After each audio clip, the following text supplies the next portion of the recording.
président moom mooy définir politique am c'est-à-dire mooy wax man nii laa bëgg doxalee réew mi fii laa ko bëgg jëmale fii laa ko bëgg jaarale noonu lay définir politique am politique bi gouvernement moo koy maanaam exécuter moom moo koy mettre en œuvre maanaam moo koy teg ci yoon bi pour mu dox loolu lay gouvernement di jëriñ mooy su ñu gouvernement mooy ministre yi ak directeur yu nekk ci ginnaaw ministre yi ñoom ñooy doxal politique gu état bi nga xam ni président de la République moo ko définir waaye doxal bi projet boo mën di gis ay koppar ñoo koy doxal bu amul koppar projet mënul dox koppar yooyu nag bu ministre defee assemblée nationale député yi ñoo ko koy voteel pour mu mën a doxal loolu bu fekkee da nga am assemblée boo xam ne ànduñoo ak yow doo mën doxal sa projet doo mën defal la loolu mooy lan mooy Télé Ndiaye Diouf bii nga xam ne defoon na ni Télé Ndiaye Diouf bii bu fekkoon par exemple député yi nekkoon assemblée voté luñu pour ñu def ko heure bi télé bi du am te ñii nekk ci opposition bi lan la ñu bëgg mooy bloquer dëkk bi mooy dëkk bi bu mu doxati mooy bourse de sécurité familiale bu mu amati mooy lampadaire solaire bu mu amati mooy dëkk bi bu mu setati mooy dëkk bi na yàqu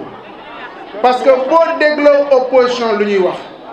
amul kenn ku mën taxaw fii wax lu ñuy wax war a comprendre ñoom lu ñuy wax parce que du ñu wax mukk ci programme doo leen dégg ñu wax ci programme loolu leen dégg ñu wax dañuy sos yàq jar ak wax lu dul dëgg ñooñu nag ñu mat a bàyyi xel lañu pour combattre leen parce que il faut ñu combattre leen lu leen di combattre du saaga du xuloo du xeex mooy jël suñu ay carte jox ko la coalition Benno Bokk Yaakaar parce que am ñoo xam ni yéenewuñ dëkk bi jàmm bëgguñu jàmm xuloo xeex saaga lu nit defar ñu ni baaxul dégg naa ñu ne aéroport bi baaxul man ne ñi ban Sénégal la ñu nekk ban xol moo nekk seen ay biir dënn yan lamp ñooy tàkk seen biir bopp loo di defar pour askan bi nga di baaxul askan bee ko moom ndar kontaan ci président de la République ñëw inauguré ko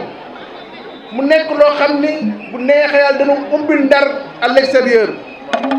ñu bëgg indi ay yeneen wax yoo xam ne kenn xamul lu fu mu jógee ak lu mu doon lu dul iñaan ak soxor ñooñu bàyyi leen xel ngeen pousse leen fële ci biti parce que Sénégal taxu leen jóg seen intérêt bopp moo leen tax a jóg seen bëgg-bëgg bopp moo leen tax a jóg parce que mënuñuy attaquer ci programme mënuñuy attaquer ci dara fii ci Ndar luñ fi def mi ngi ni fàng ay tali mi ngi ni fàng daaru bii Télé Ndiaye Diouf ban 1900 la télé bi yàqu woon ban 1900 la Télé Ndiaye Diouf yàqu woon tey jii boo fa jaaree maanaam pavé bu bees tàq la Ndar foo dugg ci Ndar ñu ngi defaraat tali yi foo dugg ci Ndar ñu ngi taal lamp yi foo dugg ci Ndar ñu ngi bale ba mu set wecc loolu est-ce que ay luxus la ku ko gisul lan ngay gis leneen sa lamp bopp bu fayee mais doo gis ku bëggul gis mais kenn ko forcé waaye bu mu ñu tardeel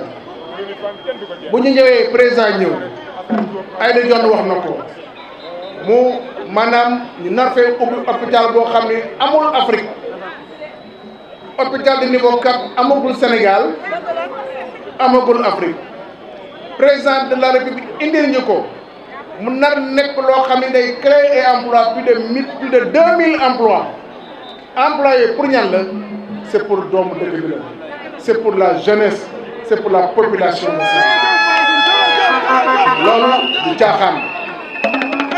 président indi fi autoroute boobu di ñëw mais day indi koom-koom parce que bu fekkee da nga nar a jóge Dakar pour ñëw Ndar def 2 heures de temps boo jaaree ci tali bi mais koom-koom la te tali fu mu jaar day gën a yokk infrastructure loolu ku ko indi mooy président de la république loolu mooy développé dëkk te président wërsëgam ak wërsëgu Sénégal dañoo ànd gaz bii di ñëw Ndar te année prochaine mu commencé jolli ñu fay liggéey ñan fa ñara liggéey doomu dëkk bi ñoo fa nar liggéey te lu muy indi ci koom-koom yéen mënu ne sax imaginer lu muy indi ci koom-koom loolu mooy lan mooy Ndar gi nga xam ni moom la ñu am Ndar gi nga xam ni moom la ñu bëgg moo nekk suñu xol Ndar gi dëkk du ko gën a développé ci Sénégal fi léegi quelques années te loolu nag seen yëf la kenn mooma ko lu dul la population donc dañu population bi maanaam bàyyi xel ci yi nga xam ni ak bàyyi xel ci ki nga xam ni moom la suñu borom jaarale wërsëgu Sénégal muy le président Macky Sall kooku nag suñu engagement mooy dooleel ko mooy jox ko une majorité confortable à l'Assemblée nationale parce que lu tax ñuy wax majorité confortable il faut ngeen comprendre lu tax ñuy wax loolu Assemblée nationale 165 députés la 165 députés maanaam téeméeri député ak juróom-benn fukk ak juróom moom mooy le nombre de députés yi nekk Assemblée nationale majorité absolue maanaam il faut nga am 86 députés mooy majorité absolue 86 députés waaye Assemblée nationale majorité absolue baaxul parce que dafa am loi yoo xam ni boo ko buggee passé il faut nga am lu ñuy wax une majorité confortable maanaam il faut nga am au minimum lu mat 120 députés ba 130 députés pour que loi yi nga xam ni président bëgg nañu jàlle ko Assemblée nationale nga am député yoo xam ne boo fa tegee loi boobu ñu ànd yow fa teg yow waaye am député yoo xam ni loo foo indi ñu ne li baaxul pour daaneel dëkk bi pour dellee réew mi ginnaaw ñooñu loolu la opposition bëgg def te loolu population yi war ci nangu bàyyi leen ci xel fii ngeen nekk waxtaan bi neex na daje bi macha allah mobilisation bi kazalika noonu waaye dama bëgg ku nekk ci yéen na dugg ci kër ku ci nekk ci yéen tey jii tey la samedi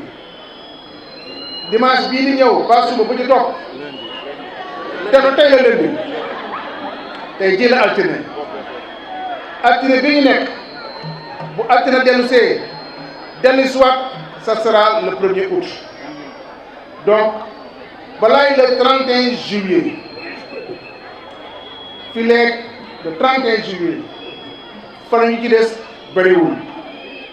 bu ma kee fukki fan ak ñaata la des aujourd'hui on est le combien on est le 18 il reste à peu près 12 jours fukki fan ak ñaar bu leen tay dugg leen ci kër yi wax leen mag ak mag ñi du problème wax leen ak jigéen ñi du problème waaye surtout wax leen ak ndaw yi Amady doon na ko wax lu am solo parce que xale yi dañ leen di nax à travers les réseaux sociaux dañ leen di nax à travers WhatsApp dañ leen di nax à travers TikTok loolu lu mat a bàyyi xel la parce que xëy na maanaam seen professeurs yi ngeen amee ñoo leen doon sol lu kenn xamul seen i bopp professeurs yooyu ñoo incité xale yi pour ñu dem inscrire jël seen ay carte loolu nag bul ko parents yi nangu parce que dañu bëgg sànq réew mi amul kenn ci opposition maanaam boo xam ni mën na fi indi programme doo dégg ñu wax programme